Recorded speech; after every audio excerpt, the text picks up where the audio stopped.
আসসালামু আলাইকুম। কি অবস্থা সবার? আশা করি ভালো আছেন। আল্লাহর রহমতে আমরাও ভালো আছি। তো সকালে ঘর-টর গোছানোই তো আমাদের মেয়েদের কাজ সংসারে, মানে সকাল হইলেই কাজ শুরু। মেয়েদের আর কোনো নেই। তো যাই হোক, আমিও ব্যতিক্রম না, আমিও এই ধরনেরই। সকালে একটু কাজ-টাজ থাকে। তো আমার একটা আছে যে আমার বাচ্চারা বড়, ওদের আর কি আমার তেমন একটা সময় দিতে হয় না। তো আমার ঘর-টর গোছানোর এগুলি আর কি আমারই। বাচ্চাদের স্কুলে নিয়ে যাওয়ার ঝামেলা বা আনার ঝামেলা এগুলি নেই। বাচ্চারা স্কুলে নিজেরাই যায়, আবার নিজেরা মানে আসে, ওরা বড় আর কি। তো যাই হোক, এখানে ঘরটর গুছাই নিতেছি। মানে খাটটা যদি সবসময় মানে ঠিকঠাক থাকে, মানে পরিপাটি থাকে, তাহলে যেমন ঘরের অর্ধেক কাজই আমার মনে হয় কমে যায়। খাটটাই যেমন মানে একটু খাটটা যদি এলোমেলো থাকে তাহলে জানি কেমন একটা লাগে আর কি, মানে কেমন মানে অগুছানো অগুছানো লাগে। আর যদি খাটটা গুছানো থাকে তাহলে যেমন মানে অর্ধেক কাজ কমে যায় আমার মনে হয়, সেটাই আমি বললাম। তো এখানে একটু পরিষ্কার করে নিতেছি। ধুলা তো সবার ঘরে কম বেশি মানে ধুলা। আমার ঘরে মানে অনেক ধুলা, বাতাসা যেমন বেশি আসে তেমন ধুলোও থাকে।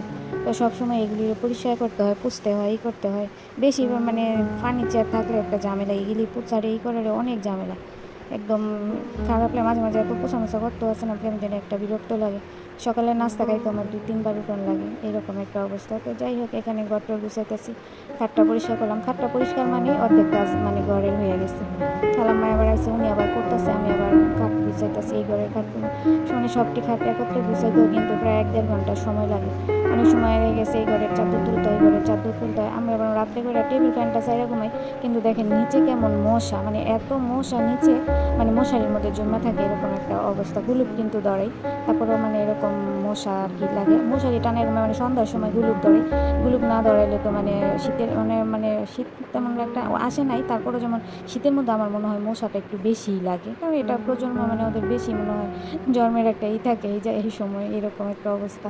তো আমার এই আয়নাটা আছে না, ভেঙে গেছে গা। আয়নাটা হঠাৎ করে হাতের থেকে এইটা পড়েই ভেঙে গেল গা। আজকে ভাঙে নাই, ভাঙছে আর অনেকদিন আগেই। তো যাই হোক, এখানে পাতাগুলো আমি পরিষ্কার করে দিতেছিলাম, স্প্রে করে দিতেছিলাম। আমার কে লাগে জানি মানি প্ল্যান্ট গাছগুলো এখন হলুদ হলুদ হয়ে যেতেছে, আমি বুঝতে পারতেছি না এরকম হওয়ার কারণটা কি। এই তো সব কিছু পাতা টাতা করে গুছিয়ে নিতেছি। আয়না টানা পরিষ্কারগুলো আর কি জমছে, একটু পরিষ্কার করে নিতেছি। এই যে পাতার মানে পাতার এই আগা দিয়ে কেমন জানি শুকিয়ে যেতেছে। আচ্ছা, এটা কেন হয় একটু কেউ যদি জানেন আমার মানে কমেন্টে যদি কেউ এই ভিডিও যদি কেউ দেখেন, কমেন্টের মধ্যে একটু জানেন। কথাও ঠিক মতো বলতে পারি না, কেমন জানি আর হয়ে যায় আর কি, অবসানো অবসানো কথা আমার। তো যাই হোক, এখানে আজকে কাচকি মাছ রান্না করছি আর গরুর মাংস রান্না করছি। কাচকি মাছের তেলটা একটু বেশি পড়ে গেছে, বুঝতে পারি নাই। তো যাই হোক, আমি আবার ধনিয়া পাতা দিয়ে সুন্দর করে লাড়াচাড়া দিয়ে এগুলি একসাথে আর কি করে দিলাম। আর তেলটা কেমন বাইসা বাইসা গেছে, অনেক তেল দেওয়া হয়ে গেছে। আর গরুর মাংসটা ওই চুলার মধ্যে বসাই দিছি। চুলায় 2টা রান্না, আজকে তেমন কিছু রান্না নেই, দুটোটাই হাতে মাখায় রান্না করছি। একটা সুবিধা, মানে হাতে মাখায় রান্না করলে কোনো একটা ঝামেলা টামেলা নেই, তাড়াতাড়ি আর কি হয়ে যায়। তো এই পাশে গরুর মাংসটা বসাই দিছি। গরুর মাংসের মধ্যে আজকে আমি আবার দিছি শুকনো মরিচ দিছি, রসুন দিছি, আলুও দিছি, মানে আলু পরে দিছি যেহেতু তেমন একটা সুরা রাখবো না, অল্প আর কি সুরা রাখবো।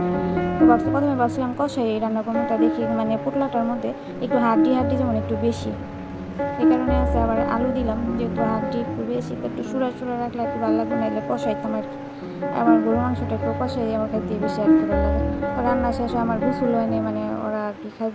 আমার আজকে একটু রান্না মনে হয় একটু দেরি হয়েছে, আমি গোসল না করে আর কি বাচ্চাদের খাবার টাবার দিয়ে দিলাম। তো আমি নিজে আর খাইনি, নিজে গোসল টুসল করে নামাজ পড়ে তারপরে মানে একদম আস্তে আস্তে পরে আর কি খাওয়া দাওয়া করবো। তো আমি ভিডিও এগুলি করে রাখলাম আগেই, ওদের আবার ভাত বাইরে দিলাম। আমার মেয়ে আবার মানে এমনি কোনো মাছ খায় না, মানে পাঙ্কাশ মাছ বাজিয়ে দিলে অনেকেই কিন্তু নাক ছিটকায়, পাঙ্কাশ মাছটা খাইতে চায় না, কিন্তু আমার মেয়ে একদম মানে শখ করে খায় পাঙ্কাশ মাছটা, এরকম একটা অবস্থা। সবাই পাঙ্কাশ মাছ পছন্দ করে না, আমরা একসময় পাঙ্কাশ মাছ খাইছি, কিন্তু এখন আর কি কেমন জানি ব্রয়লার মুরগির গন্ধটা আর কি সব জায়গায় আর কি পাই, এই কারণে আর আমার খাওয়া হয় না। কিন্তু আমার মেয়ে পাঙ্কাশ মাছ, তারপর তেলাপিয়া মাছ বাচ্চা খাইতে আর কি অনেক পছন্দ করে। তো সবাই খাওয়া দাওয়া করলাম, লেবু টেবু সব কাটছি, লেবু এদিকে জানি জানি না লেবু ছাড়া আর কি ভাত খেতে ইচ্ছা করে না আমার, এমন একটা অবস্থা। মানে লেবুটা খাইতে খেতে একটা অভ্যাস হয়ে গেছে। তো যাই হোক, এখানে আবার পানিটা আজকে ঠান্ডা পানিটা আমার আনতে মনে নেই, তো আমার মেয়ে আবার বরফটা নিয়েছে।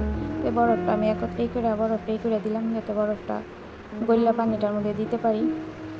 আসলে এমনি তো শীতের দিন কিন্তু আছে না, হঠাৎ করে অনেক গরম পড়ছে, আমি জানি না কার কেমনই লাগে, কিন্তু আমাদের এলাকায় অনেক গরম পড়ছে। আর এত রোদ সকালে, মানে ফজরের আজানে মানে 10 মিনিট, সরি মানে 20-25 মিনিট পর বা আধা ঘন্টা পর, মানে এত সকাল হয়, মানে পুরো রোদটা আমার একদম ঘরে এসে পড়ে, সূর্যটা কেমন দেখা যায়, এরকম একটা অবস্থা। অনেক রোদে পড়ছে আর কেমন গরম, অনেক গরম লাগে। শীত তো আসি এরকম একটা অবস্থা, কিন্তু সকাল দিকে আবার একদম মানে অনেক ঠান্ডা থাকে, আবার আকাশটাও খুব ভালো, একটু একটু কুয়াশাও থাকে, যে ফজরের নামাজ পড়তে উঠলে আর কি দেখা যায় একটু একটু ইয়েও থাকে, কিন্তু দিনের বেলা অনেকই রোদ রোদ মানে থাকে। আমি আমার বাচ্চারা আবার দিতেছি, গরুর মাংসটা দিলাম আমার ছেলেরে। ও তো আর কাসকি মাছ খাবে না, ও একটাই গরুর মাংস, ডিম, সবজি। মাসাল্লাহ আবার সবজি খায়, সব ধরনের সবজি, যেমন কালো বেগুন, তারপরে দুন্দুল, তারপর মানে যে পটল দিয়া, মানে মাছ ছাড়া পটল দিয়া তরকারি রান্না করে দিল ইয়ে খাইব, নিরামিষ টাইপের, এরকম একটা ওর অবস্থা। তো সবজি টবজি সবই খায়, মাছটাই খায় না, কেন জানি মাছটার গন্ধই সহ্য করতে পারে না, আল্লাহ পাক ভালো জানে এই কী অবস্থা হইব। সবজি টবজি খায়, মাছ খায় না। তো যাই হোক, যা খায় চেষ্টা করি ওর ওর পছন্দেরও একটা রান্না করতে, আবার আমার পছন্দের, মানে আমি যা খাই বা আমার ওরা খায় সবাই রান্না করতে। তো সবাই ভালো থাকবেন।